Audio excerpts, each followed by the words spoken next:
Welcome, everyone. I am Michael, your host for Antediluvian Revelations.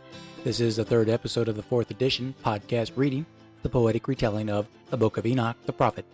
The complete text of this fourth edition is currently available as a free download in PDF format from Polly@LotionPubs.com.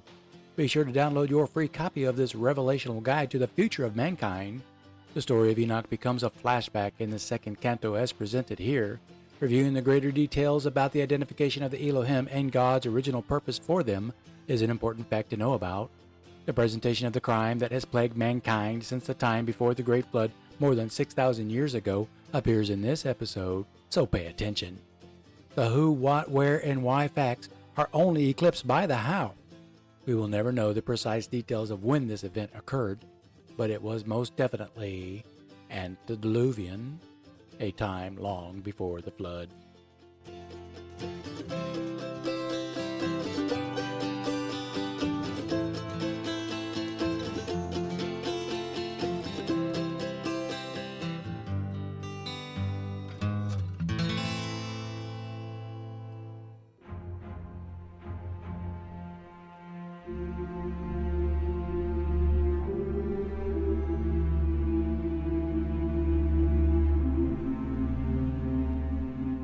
In the course of human history, God first created Adam and his companion Eve. Upon the event of mankind's first transgression, Eve did partake of the fruit from the tree forbidden to them, so that Adam and Eve came to know they were naked.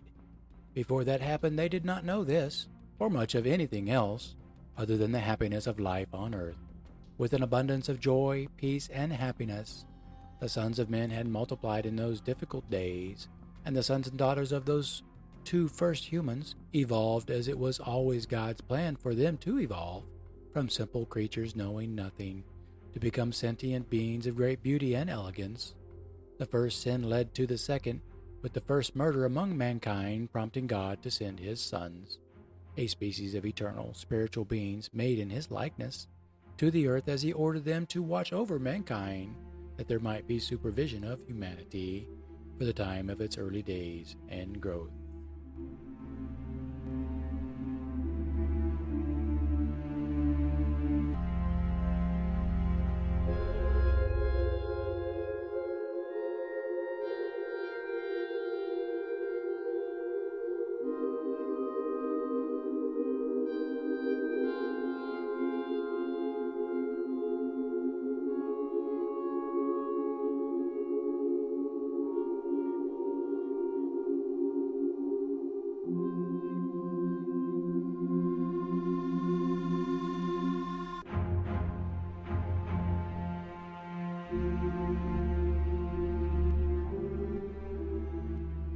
God's loving sons of the heavens, Elohim, who may be addressed as such when seen, obediently followed his commandments, knowing their purpose was to watch and never interfere with their Father's creation.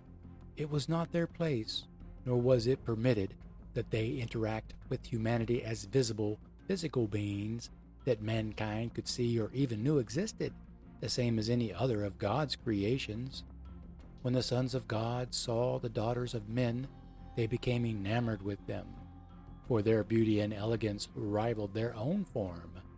They spoke among themselves, saying to each other, "Come, let us select for ourselves wives, the same as progeny of men, and let us have children also." Among them were many other face-to-face meetings occurring in secret places. The voice of one angel was speaking to others. "We are eternal beings who will descend from heaven to earth, reveal secrets to the sons of men, and seduce them all into the commission of sin, while laying with their daughters to have children of our own." The angel who said these things might have been Satan, who had a proclivity to rebelliousness.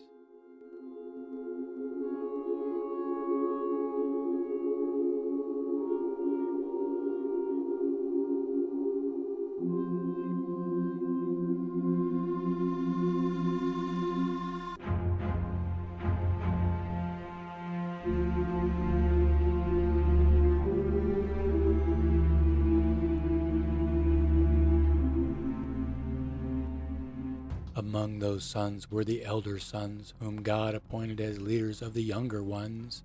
Shamyaza was their superior, and he said to all of them, I'm afraid that your decision to engage in this enterprise of mating with the daughters of men will surely cause an indisposition, and the Lord God will grieve of you for poor performance and lack of compliance with His will for all of us.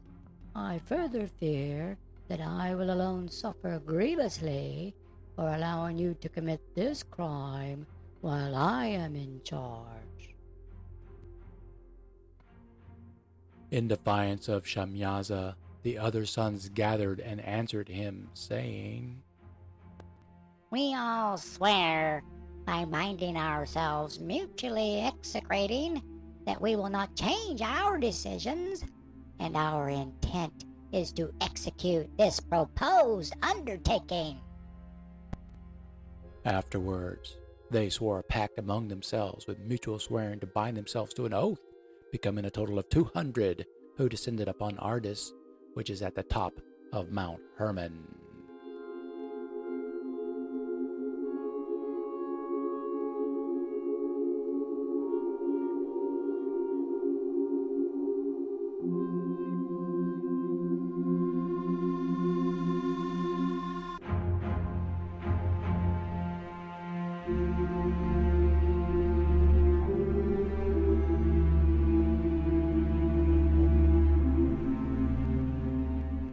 They landed on that mountain called Hermon because they had all sworn to do the deed and mutually agreed among themselves. These are the names of their leaders: Shamyaza, who was the highest ranking of all the leaders, Irakaberamil, Akabil, Tamiel, Ramuel, Danel, Azkil, Serakiel, Asael, Armers, Latral, Anain, Zavib, Samsavil, Atrael, Turel, Yamyael, and Arazayal.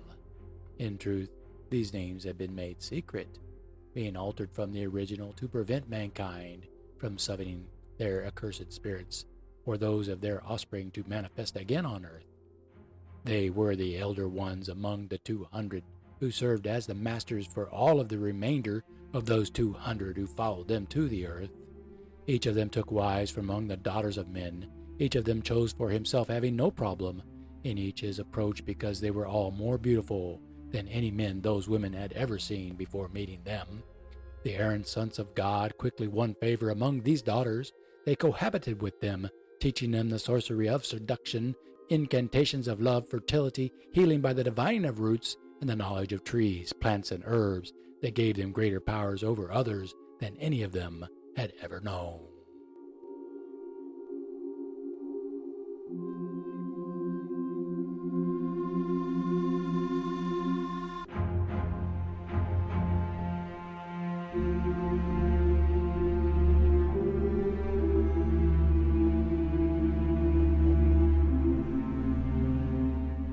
Being overwhelmed with the glory of these errant sons of God, the eternal and immaculate conceptions of the Lord God Almighty, the most beautiful of all creatures made from the seed of the only God, Father and Creator in the womb of the universe, the sons who had descended to earth to be among these fortunate females, the women conceived and brought forth giants.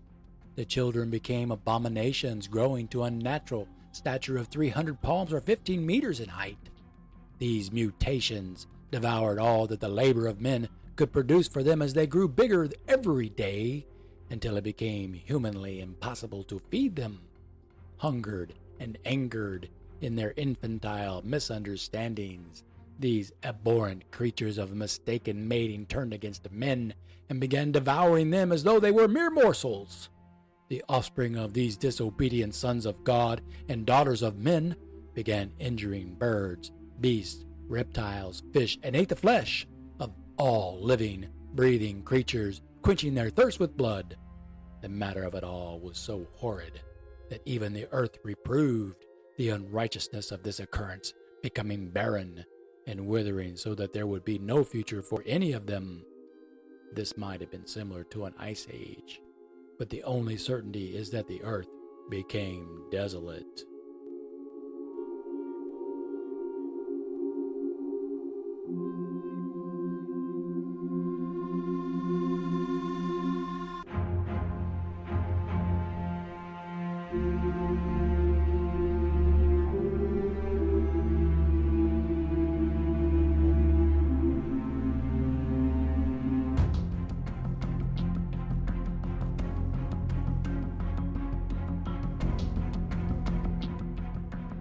In response to all that was happening, these criminal sons endeavored to do even more, as any father might do to aid in the survival of his offspring, in such effort to advance the species of humanity, that men might better serve the gods that these wayward sons had delivered.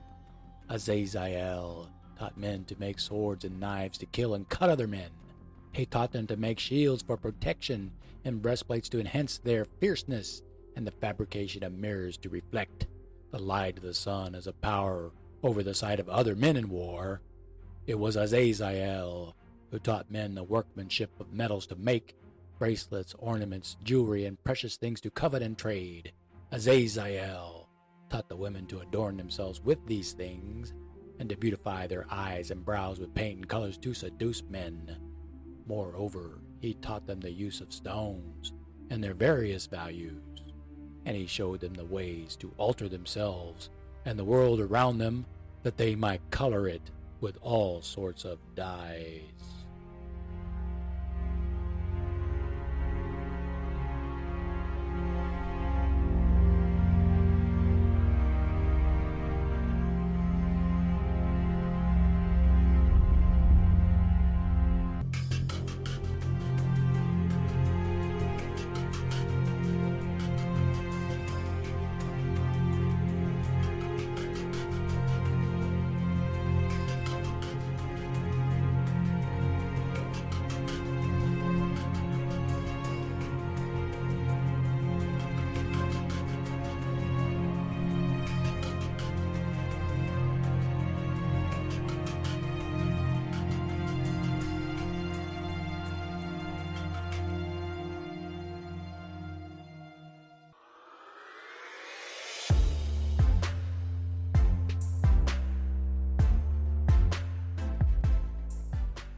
Well, this concludes episode 3 of Antediluvian Revelations, a poetic retelling of the book of Enoch, the prophet. This episode presented subsegments 1 through 6 of Part 1, Canto 2, from the 4th edition. All of the music selections used in these podcasts come from YouTube's content creator resources, and all tracks are copyright-free for content creators who publish their works on YouTube.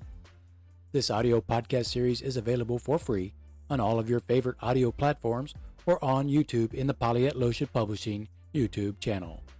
The full details of the crime and those ancient criminals that has been the curse upon mankind since the time before the Great Flood will continue in the next episode, but there will also be the revelation of God's judgment for those sinners and all of mankind who have worshipped them as false gods since that time. The fallen watchers created a polytheistic ideology that has become known as paganism, and it is the underlying ideology for modern Christianity that fraudulently claims Jesus Christ was the Son of God. Be sure to subscribe for notifications of the next release. Thank you for listening. I am Michael.